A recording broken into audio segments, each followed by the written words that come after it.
Donc, je passe la parole à Sidi. Esdras.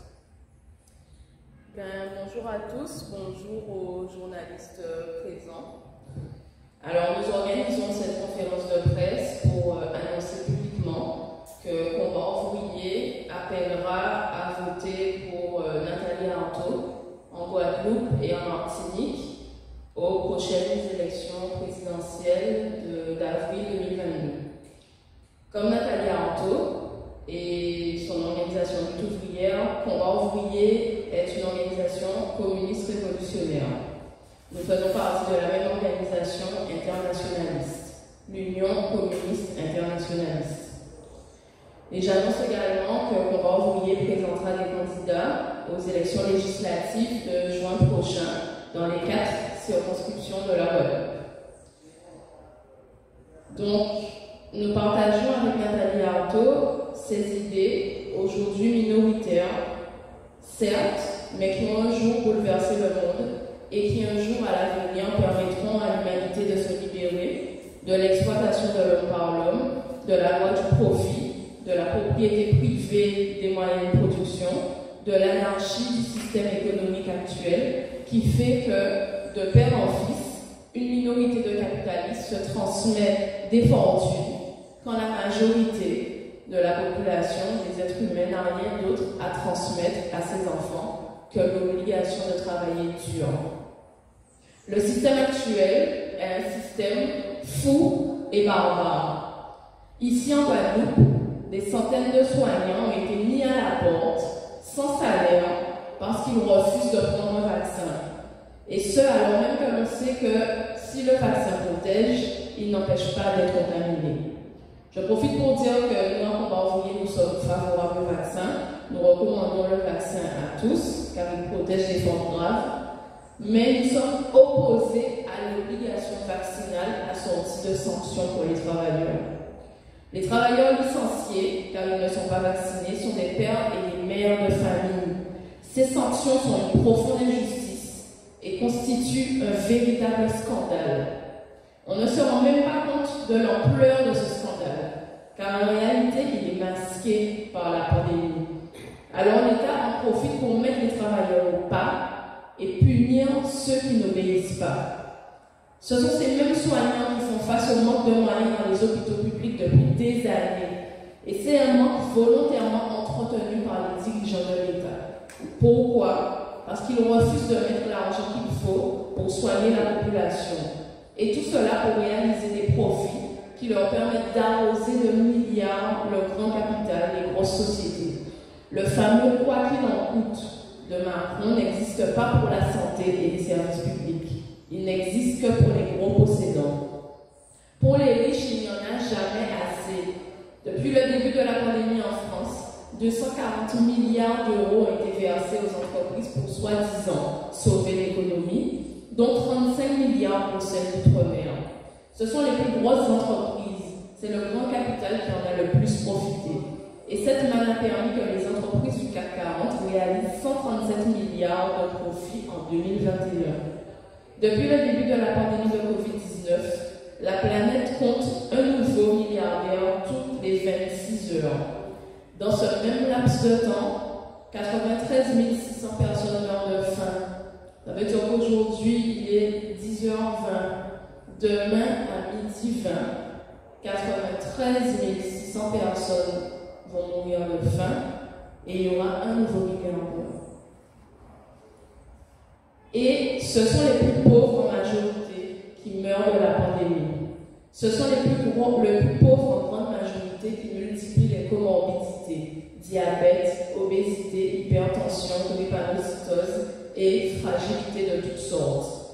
La planète et l'humanité sont menacées par le réchauffement climatique qui s'accélère dangereusement. Ce sont les pays riches qui polluent le plus, comme les États-Unis, la Chine, la Russie, la France, les pays de l'Union européenne. C'est la grande industrie qui pollue et ce sont les capitalistes qui polluent. Et comme si ce n'était pas suffisant, les dirigeants de la planète font planer la menace d'une nouvelle guerre mondiale. La crise actuelle autour de l'Ukraine le montre bien. Dans quel objectif?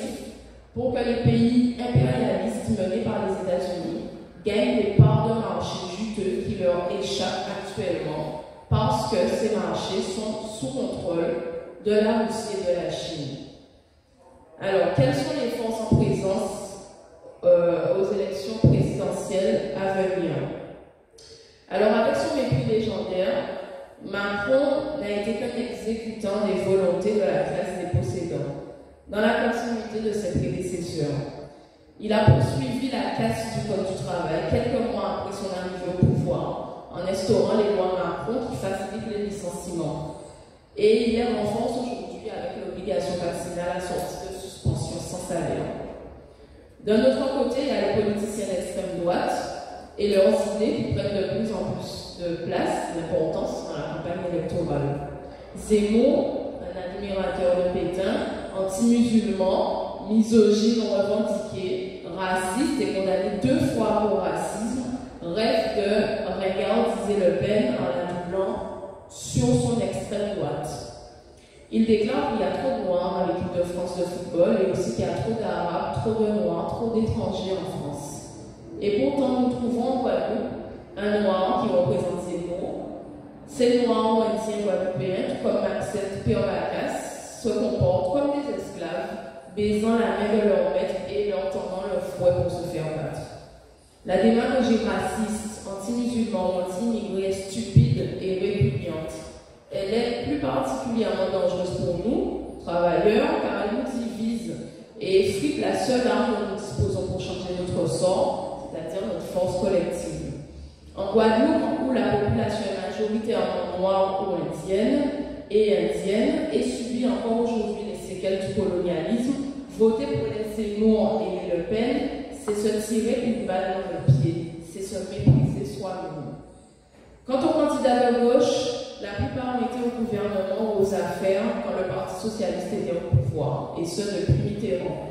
Les Mélenchon, Hidalgo, Taubira, qui a été ministre de la Justice sous François Hollande. Le gouvernement de Hollande a continué la destruction du Code du travail en adoptant les lois El Khomri, qui avaient provoqué des grèves et des manifestations partout en France. Tous ces candidats de gauche ou leurs amis ont servi la soupe au gros patronat.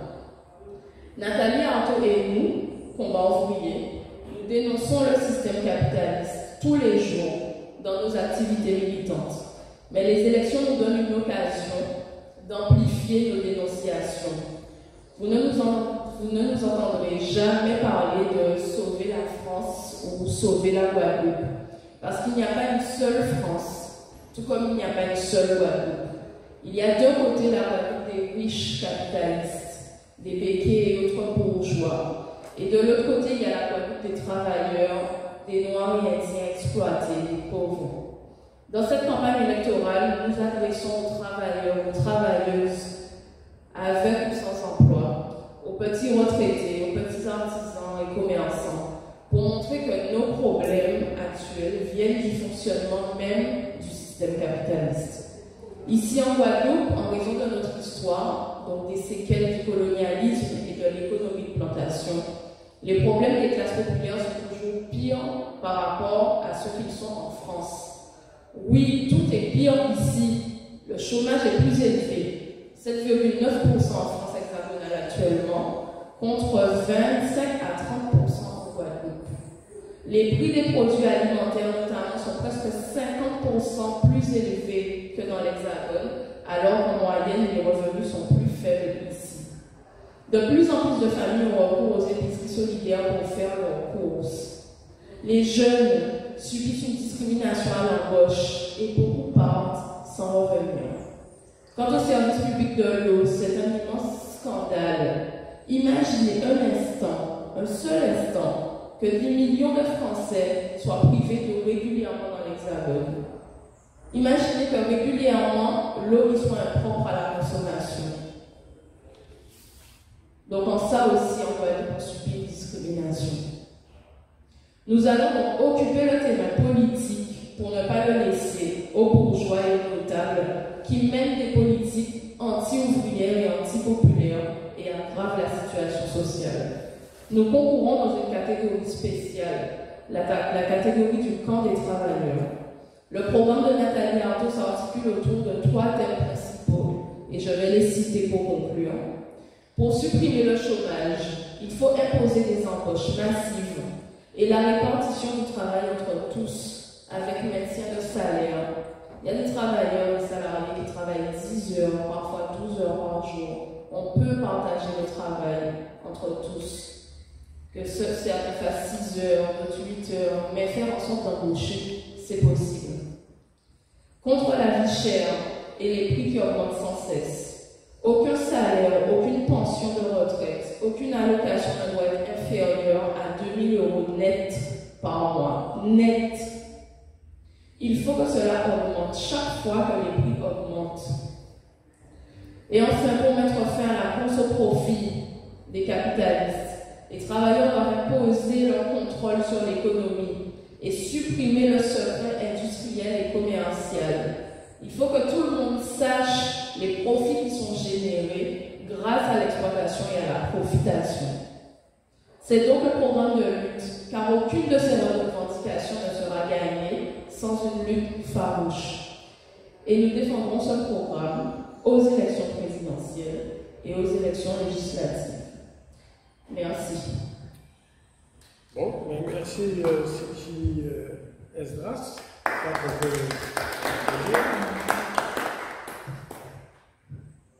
Et donc, je vais passer la parole à Raphaël Cessé.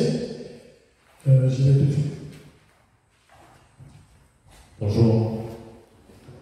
Alors, nous élevons une protestation contre l'attitude méprisante de l'État et de ses représentants depuis le début du mouvement contre l'obligation vaccinale et les sanctions envers les travailleurs non vaccinés. Lors de sa venue en Guadeloupe fin novembre, le ministre des Outre-mer a refusé de discuter avec le collectif des organisations de lutte tant que nous n'aurions pas condamné les violences. C'est du mépris.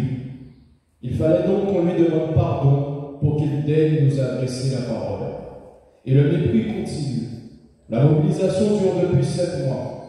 Il y a maintenant des centaines de travailleurs suspendus, sans salaire, et l'État fait la sourde oreille.